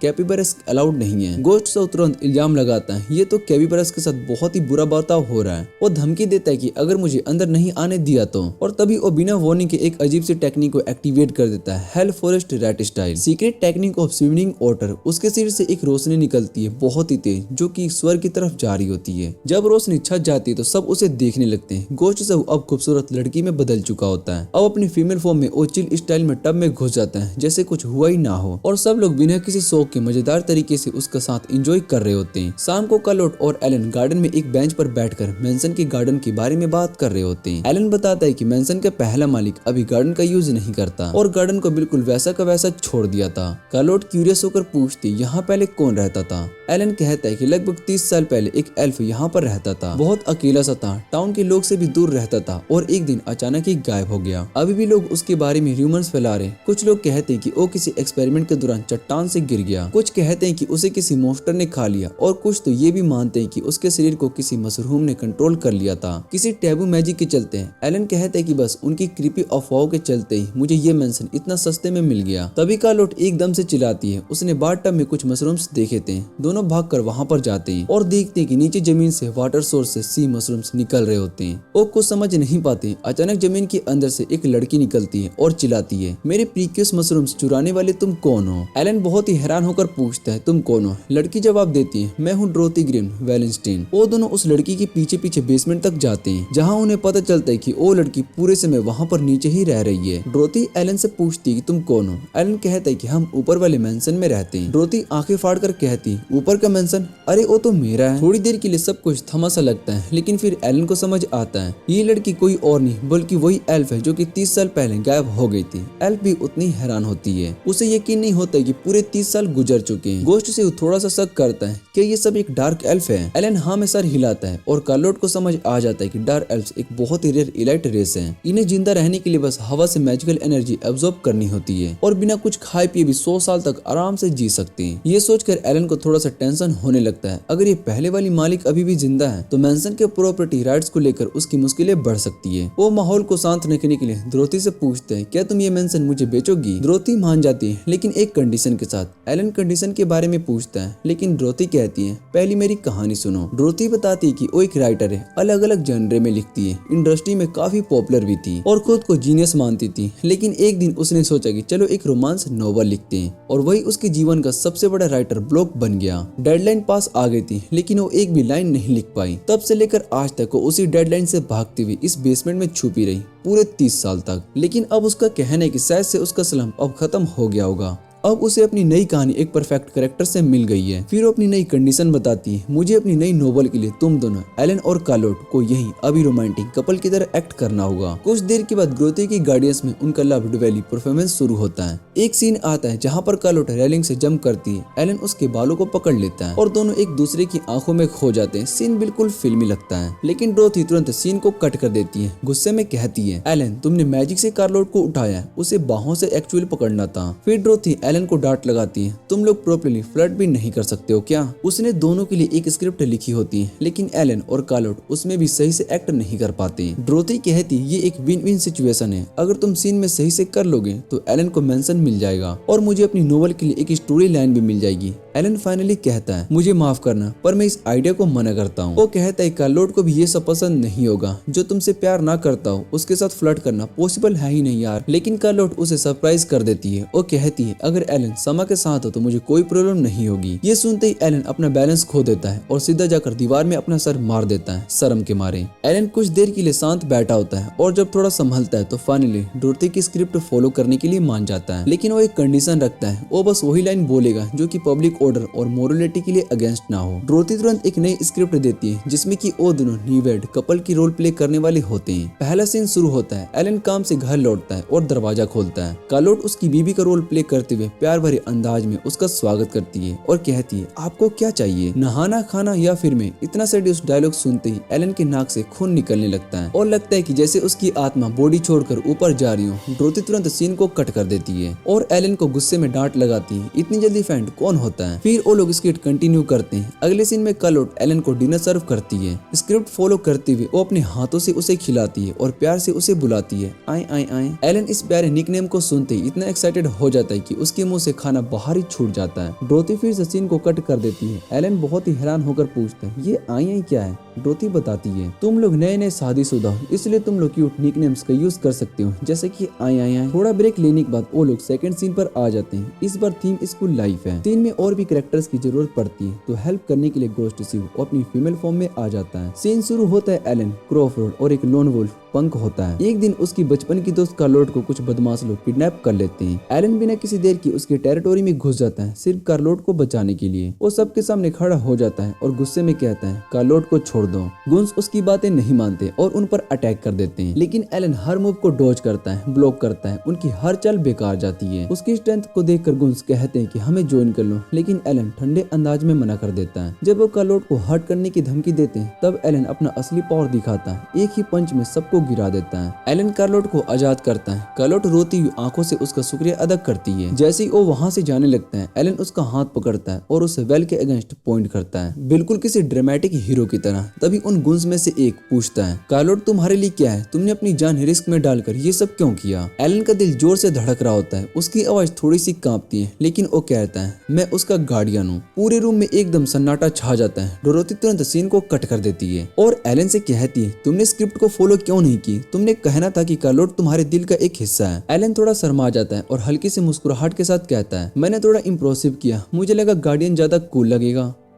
शॉर्ट ब्रेक के बाद डोरोथी सभी को बताती कि अगला एक्ट एक सिंड्रेला वाली कहानी की होगी। वो सभी को स्क्रिप्ट देती है और रोल समझाती है। एलन बनेगा व्हाइट घोड़े पर आने वाला प्रिंस, कार्लोट बनेगी वो बेचारी से प्रिंसेस जिसे हमेशा बुरा भला कहा जाता है, लोग बनेगा एक पावरफुल जादूगर और डोरोथी बनेगी एक विक्ट स्टेप मदर। सीन की शुरुआत होती है कार्लोट से, जो कि एक मिस्ट्रेस के घर पैदा हुई होती है और जिसे हर दिन अपने घर में ही जलील किया जाता है। वो सपना देखती है एक रॉयल बाल में जाने का, लेकिन उसकी स्टेप मदर उसे जाने नहीं देती। जब उसकी उम्मीद पूरी तरीके से टूटने लगती है तभी अचानक एक मिस्टीरियस जादूगर उसके सामने आता है और उसे बाल ले जाता है। बाल में जैसे ही वो पहुंचती है प्रिंस तुरंत उस पर अपनी नजर डाल देता है। वो उसकी प्रेजेंस से इतना अट्रैक्ट हो जाता है कि उसे तुरंत डांस के लिए कहता है। दोनों एकदम से परफेक्ट रैंथम में डांस करते हैं जैसे कि ओपल उन्हीं के लिए बना हो। लाइट धीरे धीरे डिम होने लगती है, म्यूजिक पीक पर होता है और सीन फेड हो जाता है। अगला सीन शुरू होता है जहाँ पर कार्लोट उस मैजिकल रेड की यादों को भूलने की कोशिश कर रही होती है, लेकिन प्रिंस उस रात नहीं बोलता। वो उसकी तलाश में निकल जाता है एक छोटी सी हेयर पिन के साथ जो कि कार्लोट वहाँ पर छोड़ गई थी। वो स्टेप मदर को वही हेयर पिन दिखाता है और उस लड़की को ढूंढता है जिसकी आंखों में वही रोशनी हो। आखिर वो कार्लोट तक पहुंच ही जाता है और उससे कहता है कि वो उसके साथ चले, पर कार्लोट मना कर देती है। वो कहती है कि वो एक मिस्ट्रेस की बेटी है और उस जैसे किसी के रॉयल्टी के साथ जाने का कोई हक नहीं है। प्रिंस उसकी आंखों में देखकर कहता है कि उसके लिए ये सब कुछ मैटर नहीं करता। वो वादा करता है कि वो कभी भी उसका साथ नहीं छोड़ेगा। कार्लोट उससे पूछती क्या वो सच में उसका दिल चाहता है। एलन अपने दिल की बात कहने की की कोशिश करता है, लेकिन जैसे ही वो मोमेंट थोड़ा सा इमोशनल होता है तभी मैंसन की वॉल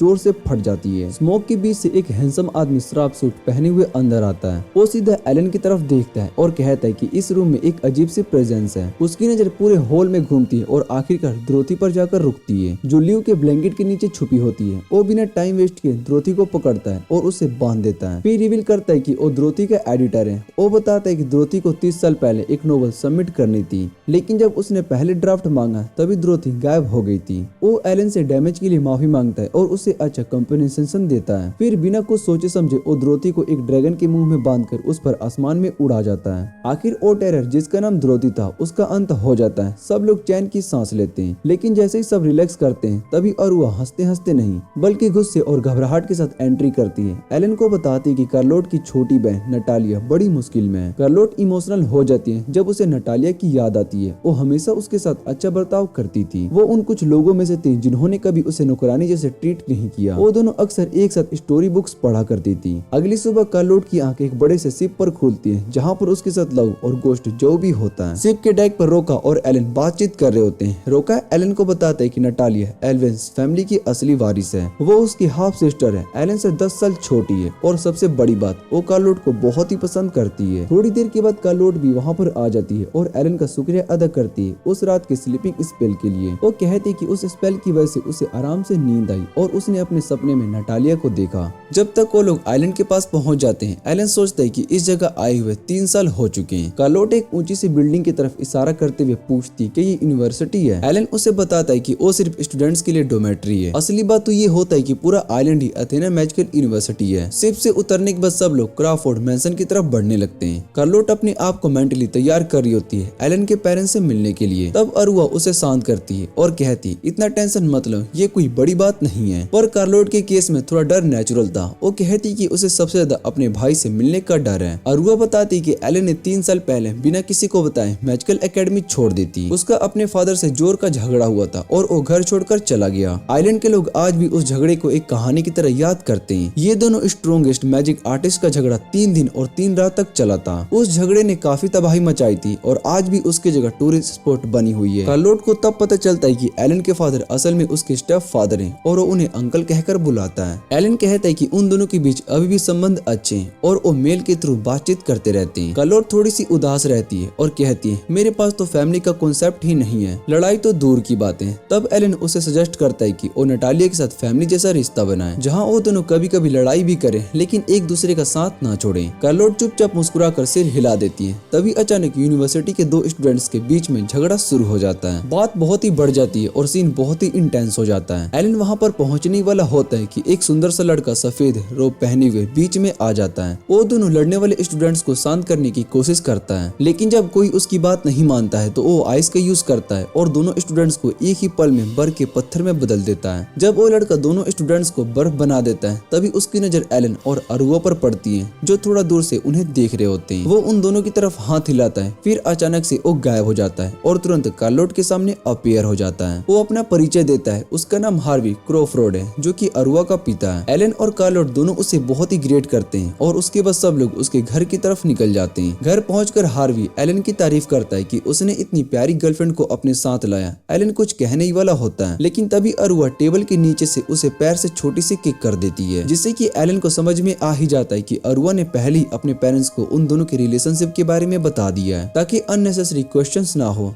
एलन सब कुछ समझ जाता है और एक्टिंग करने लगता है। कार्लोट भी सिचुएशन को समझ जाती है और हर कोई उन दोनों के प्यारे कपल के रूप में ट्रीट करता है। कार्लोट वापिस से अपनी इंट्रोडक्शन देती है, इस बार थोड़ा नोटी अंदाज में कहती है कि वो एलन की गर्लफ्रेंड है और एलन उसे थोड़ी थोड़ी शैतानी बातें सिखाता है। ये सुनकर लव थोड़ा सा जेलस फील करता है और सच बताने के लिए जाता है, लेकिन तभी गोस्ट जो उसे पकड़ देता है। हार्वी कार्लोट से कहते हैं कि उसे अपनी बेटी समझे और जब भी जरूरत हो उस पर भरोसा करे। उसके बाद हार्वी उन दोनों से कहता है तुम दोनों शादी कर लो और यहीं पर सेटल हो जाओ। शादी के बाद वो अपनी मैजिक एकेडमी एलन के हाथ में देकर रिटायरमेंट ले लेगा, लेकिन एलन बिना किसी हेजिटेशन के मना कर देता है। वो कहता है कि वो अपना करंट घर ही लाइफ भर का घर बनाना चाहता है। गोस्ट जो उससे पूछते है तुमने दुनिया की सबसे बड़ी मैजिक यूनिवर्सिटी के हेडमास्टर बनने का ऑफर क्यों रिजेक्ट कर दिया। एलन शांत टोन में जवाब देता है क्योंकि मुझे ऐसा लगता है कि एक बर्डन बन जाएगा और मैं किसी जिम्मेदारी में बंद कर नहीं रहना चाहता हूँ। तभी अचानक एलन की रूम में स्नैक्स लेकर एंट्री करती है। कार्लोट उसे देखकर फॉर्मली ग्रेट करती है और सोचती कि शायद से वो एलन की छोटी बहन है। एलन उस मिसअंडरस्टैंडिंग को क्लियर करने की कोशिश करता है, कहता है कि वो मेरी आंट है, लेकिन उसकी बात पूरी नहीं होती। एक फ्रॉग हवा में उड़ता हुआ उसके गर्दन के पास से गुजरता है। एलन की माँ उसे डेथ ग्लार देती है और पूछती, क्या तुम 3 साल पहले भूल गए कि मुझे क्या कहकर बुलाते थे? एलन का तो लिटरली पसीना छूट जाता है और वो तुरंत उसे माँ कहकर बुलाने लगता है। फिर वो अपना नाम बताती है, लियोट क्रॉफोर्ड, एलन की असली माँ। एलन सभी को बताता है कि उनके अंकल चाहते हैं कि वो यूनिवर्सिटी संभाले ताकि वो ज्यादा समय अपनी माँ के साथ बिता सके।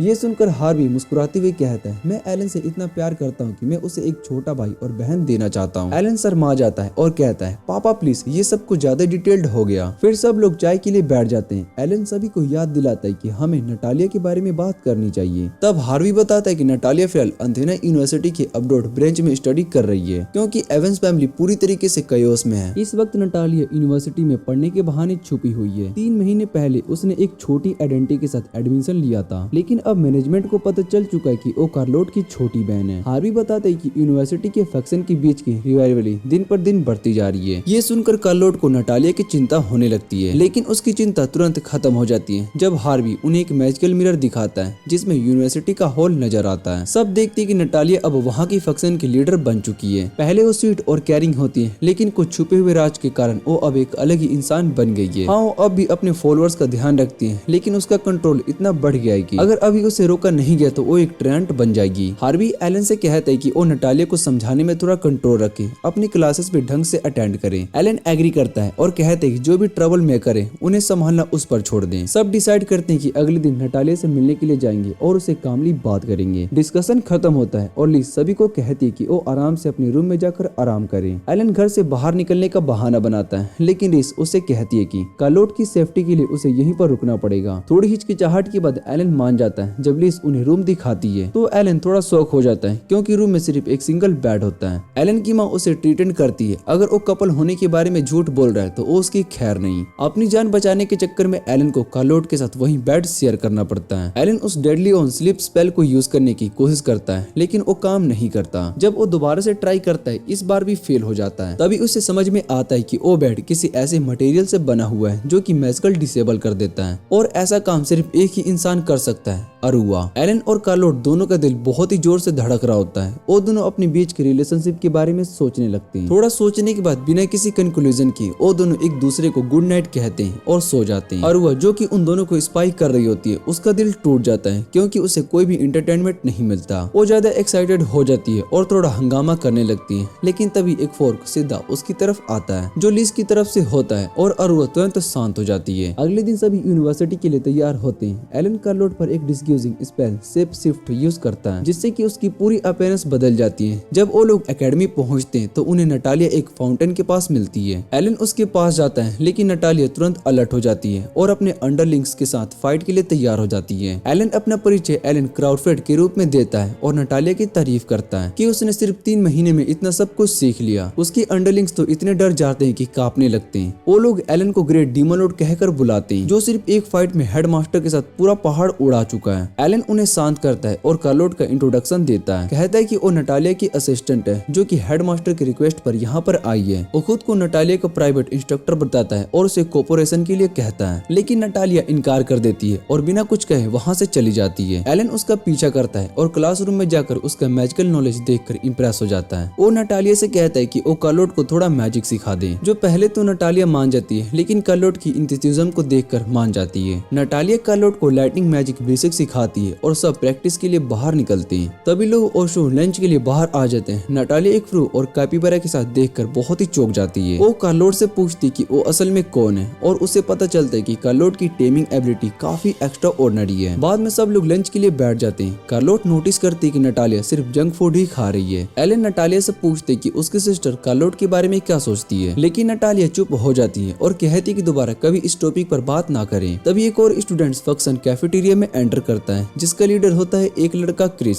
वो नटालिया को प्रोवोक करने की कोशिश करता है, लेकिन नटालिया शांत रहती है और कहती है, मेरे से बात करनी है तो पहले अपॉइंटमेंट लो, डुअल तो दूर की बात है। जब सब लोग कैफेटेरिया से निकल रहे होते हैं, तभी क्रिस का सुबोर्डिनेट गलती से कार्लोट से टकरा जाता है और वहीं पर गिर जाता है। कार्लोट तुरंत माफी मांगते हैं, लेकिन क्रिस के लोग उसका मजाक उड़ाने लगते हैं। नटालिया तुरंत कार्लोट के सपोर्ट में आ जाती है और उनमें से 2 लड़कों को पीट देती है। क्रिस और उसके दोस्तों का गैंग नटालिया को घेर लेता है और फाइट के लिए तैयार हो हो जाता है, लेकिन तभी एलन पीछे से आता है और सभी को रोक देता है और नटालिया से कहता है कि पीछे हो जाओ। नटालिया एलन से गुस्से में पूछती है कि वो अपनी असिस्टेंट के लिए खड़ा नहीं हुआ और उन लोगों को माफ भी कर दिया। एलन शांत टोन में कहता है कि किसने कहा कि मैंने उन्हें माफ कर दिया। ये कहकर उस स्पेस बैरियर मैजिक एक्टिवेट करता है। फिर नटालिया से कहता है अगर तुम्हें सच में लड़ना सीखना है तो ध्यान से देखो। क्रिस और उसके दोस्तों का ग्रुप एलन पर अटैक करता है, लेकिन एलन बिना किसी एफर्ट के उन सभी को तुरंत गिरा देता है। एलन उन दोनों लड़कों को अपने मैजिक से बांध देता है और फिर अपना सबसे पावरफुल डिस्ट्रक्टिव स्पेल एक्टिवेट करता है ताकि वो कार्लोट के साथ की गई बदतमीजी के लिए पछता सके। जैसे अपने मैजिक बल उन पर छोड़ने वाला होता है, कार्लोट तुरंत अपनी लाइटिंग मैजिक उस पर कर देती है और उसका मैजिक एक साथ सस्पेंस बैरियर को ही तोड़ देता है। कार्लोट उसे डांट कर कहती है इतनी बड़ी सजा देना जरूरी नहीं होता, सिर्फ इतनी सी बात के लिए एलन कुछ भी नहीं करता, लेकिन उसके चेहरे पर गिल्ट दिख रहा होता है। बाद में गार्डन में नटालिया और एलन की छोटी बहन होती है। दोनों कार्लोट को कांग्रेचुलेट कर रहे होते हैं कि उसने कितने कम समय में लाइटनिंग मैजिक सीख लिया। फिर वो फ्यूचर प्लान डिस्कस करते हैं, जिसमें नटालिया कहती है कि वो और स्ट्रॉन्ग बनना चाहती है और एलन उसे मोटिवेट करता है। अगर तुमने इस पावर को सही से यूज किया तो तुम इस यूनिवर्सिटी को संभाल सकती हो। अगले दिन अरुआ भी उनके ग्रुप को ज्वाइन करती है और पहली बार नटालिया से मिलती है। नटालिया उससे कहती है तुम्हें देखकर लगता है कि तुम खुद एक पावरफुल सोर्सरर हो, पर अरुआ मॉड्यूलेटली जवाब देती है अभी तो मैंने अपने बड़े भाई जैसा कुछ अचीव ही नहीं किया। नटालिया उससे पूछती कि वो लोग यहाँ पर क्या कर रहे हैं। एलन उसे अपना पूरा प्लान बताता है कि वो चाहता है कि नटालिया यूनिवर्सिटी की लीडर बने, लेकिन उसके लिए उसे हर फील्ड में बेस्ट परफॉर्म करना पड़ेगा, चाहे क्लासरूम हो या फिर मैजिकल एक्सपेरिमेंट्स हो या फिर कॉन्सर्ट्स हो। एलन कहता है और जब तुम सब कुछ स्टॉप कर लोगी तब हम क्रिस को ऑफिशियली चैलेंज करेंगे। उसका चैलेंज होगा एक डंजन ट्रायल जिसमें डिस्पर्स पॉइंट से एक फ्लैग निकालना होगा। जो सबसे पहले उस फ्लैग के साथ बाहर आएगा वही विनर होगा। एलन नटालिया को एक सीक्रेट पाथ बताता है और नटालिया सिर्फ 30 मिनट में पूरा डंजन क्लियर कर देती है। क्रिस इस डिफीट से इतना ज्यादा इंसल्ट फील करता है कि गुस्से में वहां से चला जाता है और बदला लेने की कसम खाता है। बाद में नटालिया एक रिस्ट्रिक्टेड डंजन की तरफ इशारा करके पूछती है ये एरिया ऑफ लिमिट्स क्यों है, और वह एक्सप्लेन करती है डंजन का बॉस इस वक्त काफी ज्यादा एग्रेसिव है क्योंकि ये उसका अभी एग लिविंग सीजन है। एलन गोस्ट सो को नटालिया के अंडरलिंग्स का ट्रायल असाइन करता है क्योंकि उनका मानना है कि अगर नटालिया फ्यूचर में लीडर बनेगी तो उसके साथी भी स्ट्रॉन्ग होने चाहिए। गोस्ट सेव के अंडर सब रिबोर्स ट्रेनिंग शुरू कर देती है। नटालिया एलन का शुक्रिया अदा करती है, थैंक्स तुमने मेरे लिए इतना कुछ किया। गोस्ट सू अपने ट्रेंड्स के साथ ट्रेनिंग के लिए चला जाता है और बाकी सभी लोग डिनर के लिए कैफेटेरिया पहुंच जाते हैं। कैफेटेरिया में कार्लोट जबरदस्ती नटालिया को ग्रीन वेजिटेबल खिलाने लगती है और कहती है बस जंक फूड से काम नहीं चलेगा, हेल्थी खाना भी बहुत ही जरूरी होता है। एलन दूर से उन दोनों को देखकर मुस्कुराता है। उसे लगता है कि कार्लोट अब वाकई में रियल सिस्टर की तरह बिहेव कर रही है। नटालिया भी कार्लोट के साथ बैठकर खुश होती है और उससे पूछती है क्या तुम और स्पेल सीखना चाहोगी जैसे कि लाइटनिंग के आगे और भी।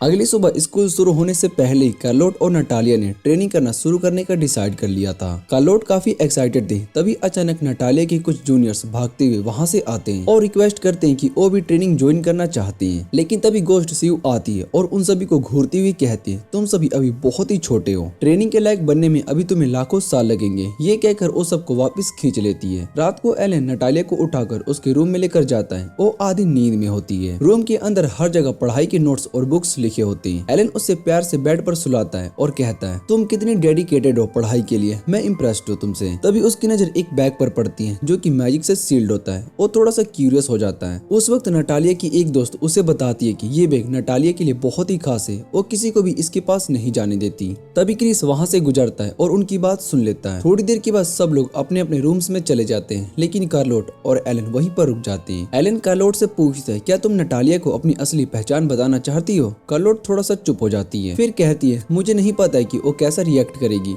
मैं उसकी वो बहन हूँ जिसको गद्दारी का इल्जाम लगा था। उसकी आंखों में पुरानी यादों की झलक आ जाती है। एलन उसका हाथ पकड़कर कहता है इतना मत सोचो, वक्त सब कुछ ठीक कर देगा। जब तक सब कुछ नॉर्मल नहीं होता हम दूर से नटालिया का ख्याल रखेंगे। अगली सुबह कार्लोट उठ जाती है और मैजिक ट्रेनिंग के लिए नटालिया के साथ निकल पड़ती है। नटालिया उसे कई तरह के स्पेल सिखाती है और कार्लोट उन सभी को परफेक्ट तरीके से सीख लेती है। ट्रेनिंग के बाद वो दोनों थोड़ा सा रेस्ट करते हैं। कार्लोट मुस्कुराते हुए कहती है थैंक यू, तुमने मुझे इतना सब कुछ सिखाया। ये सुनकर नटालिया थोड़ी सी इमोशनल हो जाती है। फिर कहती है चलो मेरे रूम में चलो, कुछ स्पेशल दिखाना है। जब वो रूम में पहुंचते हैं नटालिया अपने मैजिक सील्ड बैग ढूंढने लगती है, लेकिन बैग वहाँ पर नहीं होता। उसकी जगह पर एक चिट्ठी रखी होती है क्रिस की तरफ से। उस चिट्ठी में लिखा होता है कि अगर नटालिया अपना बैग वापस चाहती है तो उसे रिस्ट्रिक्टेड डंजन में अकेले जाना होगा। नटालिया बिना कुछ सोचे समझे सीधा उस डंजन की तरफ भाग जाती है। थोड़ी देर के बाद जब कार्लोट वापस नहीं आती तो एलन उसे ढूंढने के लिए निकलता है। रास्ते में उसकी मुलाकात क्रिस के कुछ दोस्तों से होती है और वो लोग एलन को पूरा सच बताते। क्रिस ने नटालिया को डंजन में बुलाया और उसे एक ड्यूएल के लिए चैलेंज दिए। ये सुनकर एलन के चेहरे का मुस्कान चली जाती है और वो बिना टाइम वेस्ट किए डंजन की तरफ दौड़ पड़ता है। डंजन के अंदर नटालिया और क्रिस आमने सामने खड़े होते हैं। क्रिस ड्यूएल के रूल समझाता है, फिर वो मैजिक बैग पर प्रोटेक्शन स्पेल लगाता है और उसे डंजन के अंदर गहरा फेंक देता है। क्रिस एक कंडीशन रखता है, जो पहले डंजन के अंदर से बैग लेकर वापस आएगा वही विनर होगा। जैसे ही कंपटीशन स्टार्ट होता है, नटालिया और क्रिस दोनों तेजी से डंजन के अंदर भाग जाते हैं। एक इंटेंस दौड़ के बाद नटालिया फाइनली बैग तक पहुंच जाती है। वो बैग उठाकर क्रिस से कहती है, अब मान लो तुम हार गए हो। लेकिन उनका ये झगड़ा अभी खत्म नहीं हुआ होता है कि तभी एक खतरनाक मिजरा जैसा मोस्टर उनके सामने आ जाता है। दोनों तुरंत भागकर एक बड़े पत्थर के नीचे छुप जाते हैं। लेकिन जैसे ही उन्हें लगता है कि वो अब सेफ है, तभी शिमेरा नाम का और ज्यादा डरावना वाला क्रिएचर उनके ऊपर आ जाता है, जो कि उन्हें निगलने की कोशिश करता है। क्रिस, जो कि समझ चुका होता है कि अब उसकी वजह से नटालिया इस मुसीबत में फंसी है, उसे कहता है, तुम पीछे रहो, मैं हैंडल करता हूँ। और तुरंत एक पावरफुल स्पेल छोड़कर समीरा पर अटैक करता है, जिससे कि थोड़ी देर के लिए वो पीछे हट जाता है। लेकिन ये मोस्टर भागने की बजाय और भी ज्यादा गुस्से में आ जाता है। वो नटालिया पर एक मैजिक बीम छोड़कर उसको जख्मी कर देता है। नटालिया जोर से नीचे गिर जाती है और समीरा उसकी तरफ बढ़ने लगता है, जिससे कि उसका अंत हो जाएगा। लेकिन तभी कार्लोट वहाँ पर आ जाती है, बिल्कुल लाइटनिंग की तरह। वो समीरा पर लाइटनिंग मैजिक से अटैक करती है। वो ब्लास्ट सीधा समीरा को लगता है, जिससे कि वो मोस्टर डर कर वापस चला जाता है। कार्लोट क्रिस और नटालिया को एक शेल्टर के अंदर ले जाती है। वो नटालिया के घाव पर हैंडरशिप बनाकर ब्लीडिंग रोकने की कोशिश करती है। नटालिया उसे थोड़ा डर कर कहती है, तुम यहाँ पर क्या कर रही हो, ये जगह बहुत ही खतरनाक है। कार्लोट प्यार भरी नजर से कहती है, मैं तुम्हारे लिए चिंतित थी, चाहे तुम कितनी भी स्ट्रॉन्ग क्यों ना हो, तुम अभी एक छोटी सी बच्ची पास्ट छुपा हुआ है, ये मेरे लिए बहुत ही स्पेशल है, मैं इसे खोना नहीं चाहती हूँ। फिर वो कार्लोट से पूछती, क्या तुम एल्वेंस फैमिली वाले इंसिडेंट के बारे में जानती हो? कार्लोट धीरे से हाँ में सर हिलाती है, हाँ, मेरी बहन पर एक भयानक जख्म का इल्जाम लगा था। लेकिन नटालिया तुरंत मना कर देती है कि वो सब झूठ था, मेरी बहन ऐसी नहीं थी, वो किसी छोटी सी चिड़िया को भी चोट नहीं पहुंचा सकती, फिर किसी इंसान को कैसे? नटालिया कहती कि उसे पूरा यकीन है कि ये सब एक साजिश थी। प्रिंस ने कोई चाल चली होगी जिसमें कि उसकी बहन फंस गई, और जब सब उसके खिलाफ हो गए, उसके पास भाग जाने के अलावा और कोई रास्ता नहीं था। कार्लोट उससे पूछती, तो क्या तुम अपनी बहन से नफरत? हर वक्त मुझसे प्यार करती थी, हंसाती थी, लेकिन उस दिन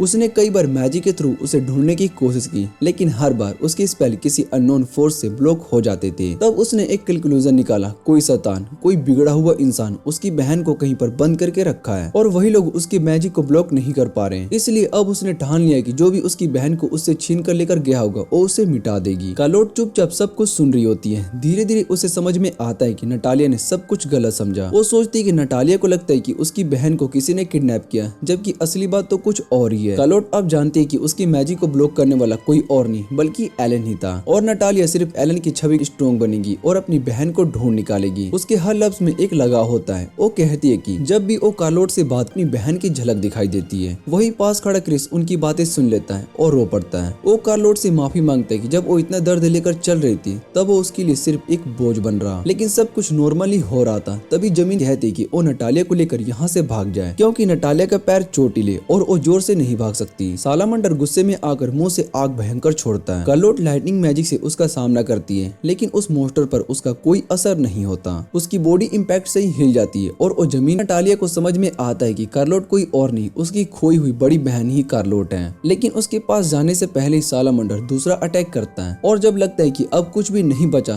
तभी एलन सामने आ जाता है। वो आग के सामने खुद खड़ा हो जाता है और एक ही वार में उस अटैक को रोक देता है। सालामंडर अब पूरी ताकत से अटैक करता है, लेकिन एलन अपने डार्क मैजिक से उसे आसानी से हरा देता है। ये सब देखकर क्रिस और नटालिया दोनों ही हिले के हिले रह जाते हैं, क्योंकि पहली बार उन्होंने लॉर्ड एलन की असलियत और डिमोनिक पावर का असली रूप देखा था। एलन के मैजिक की पावर की वजह से पूरा आइलैंड कांपने लगता है। एक जबरदस्त फाइट स्टार्ट होती है, लेकिन जितने भी उसके सर पर हाथ फेरने लगते हैं जैसे कुछ हुआ ही ना हो। ये देखकर क्रिस और नटालिया दोनों हिले के हिले रह जाते हैं। उन्हें कुछ भी समझ में नहीं आता कि आखिर ये हो क्या रहा है। तभी वहाँ पर एलन की माँ लिस आती है और वो सालामंडर का इंट्रोडक्शन देते हुए कहती है कि इसका नाम फाई है। एलन ने इसे अंडे से पाला है और उसे अपना बाप मानता है। ये सुनते ही सबको पूरी सिचुएशन समझ में आती है। सालामंडर शांत हो जाता है और सब लोग सेफली केव से बाहर आ जाते हैं। क्रिस प्रिंसिपल से माफी मांगता है कि वो बिना परमिशन के डंजन में घुस गया। हेडमास्टर कहता है कि अब जब तुम्हें सबक मिल ही गया है तो इस बार छोड़ देता हूँ। इसी बीच कार्लोट को होश आता है। जैसे ही वो आंखें खोलती है, नटालिया को अपने पास खड़ा पाती है। कार्लोट उससे माफी मांगती है कि उसके भाग जाने की वजह से सबको परेशानी हुई, लेकिन नटालिया हंसकर कहती है कि छोड़ो ना, इतना भी सीरियस नहीं था। नटालिया कंफर्म करना चाहता है कि क्या कार्लोट वाकई उसकी बहन है। वो पूछती है बचपन में हम किस पिक्चर से स्टडी स्टडी करते थे। कार्लोट तुरंत कहती कि वो वही जिसमें जू की कहानियां थी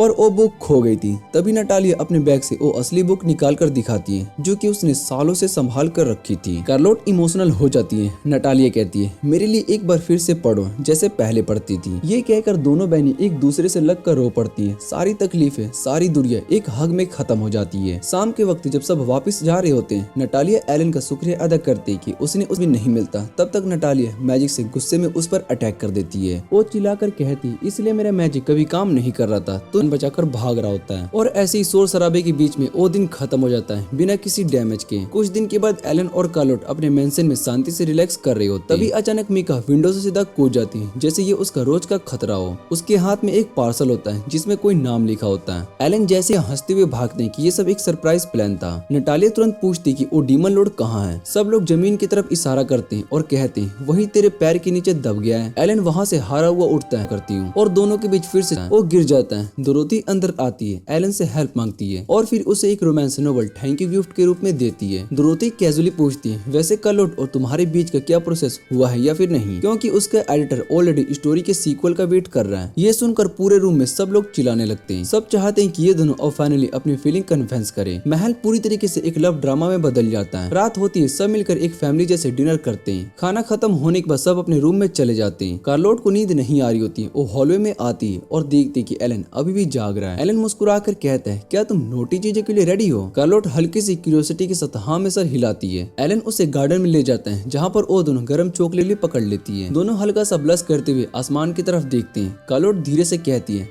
थैंक्स एलन, तुम्हारे होने से हर सुबह का इंतजार रहता है। मैं खुश हूँ कि मैं तुमसे मिली। ये कहते ही उसी वक्त उसकी सावल नीचे गिर जाती है। एलन आगे बढ़कर उसके कंधों पर सावल डालने लगता है, लेकिन उसके चेहरे इतने करीब आ जाते कि किस होने वाला होता है। लेकिन उससे पहले एलन एकदम से उठता है और चिल्लाता है सब बाहर आ जाओ। कार्लोट का चेहरा लाल हो जाता है जब उसे समझ में आता है कि पूरी गैंग छुप कर उन्हें देख रही है। सब उदासी से बाहर निकलते हैं क्योंकि वो किस मिस कर गए। नटालिया फिर गुस्से में एलन पर चिल्लाकर कहती है तुमने मेरी बहन को हाथ लगाया, जरूर कुछ चल रहा है। और दोनों के बीच एक और जंग के लिए तैयारी शुरू हो जाती है। लेकिन इस बार का दिन कुछ अलग ही था क्योंकि इस बार कार्लोट के दिल से दर्द निकल चुका था। उसने पहली बार अपनी जिंदगी को खुलकर महसूस किया। उसे मिल गए थे असली दोस्त, एक प्यार करने वाली बहन और एक ऐसा इंसान जो कि हमेशा उसके साथ था। और वो रात किसी हंगामे या लड़ाई के साथ नहीं बल्कि एक शांति और खुशी के साथ खत्म हो गई। सितारों के नीचे एक नई जिंदगी। ये वीडियो अच्छी लगे तो वीडियो को लाइक करके चैनल को सब्सक्राइब जरूर कर देना। तो मिलते हैं अगली वीडियो में।